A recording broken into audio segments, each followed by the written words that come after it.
Okay, last video is just basically triangle trade. Who had what and where did it go? Okay, this is our shortest video and our last video, and it's all very exciting.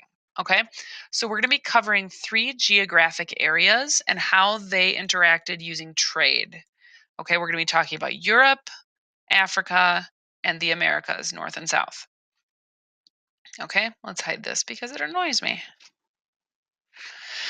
So here's our handy dandy map of the world, and this time it's labeled triangle trade. So that's what we're going to do first is identify the 3 places that we're talking about. Hopefully you remember this from many years of social studies. We've got Europe, we've got Africa, and we've got the Americas, North and South America. All right. And basically after the explorers finished up exploring, they were able to establish these trade routes between these places. Okay, because each place had some stuff that the other places needed or wanted. Okay, so it kind of looked, there was a route here and a route here and a route here. And it forms sort of a kind of wonky, ridiculous triangle. It's close enough to a triangle. We can call it a triangle. All right.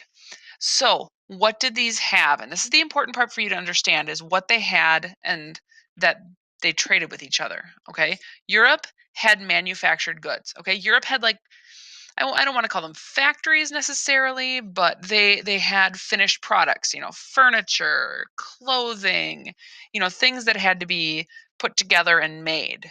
Okay. Africa had slaves, they had human beings, um, and they were sold into slavery. And then the Americas didn't have a lot in the way of like cities or, production of finished goods, but they had a lot of raw materials, a lot of natural resources that, as we discussed earlier, the native population was so um, reduced from all that disease that they kind of were able to take a lot more raw materials than maybe they would have been able to otherwise. And all these things together formed this sort of weird little triangle where stuff and people were being transported in a triangle, hence the name triangular trade. All right. I really hope that helps. Just remember this stuff here, what each place had that the others needed.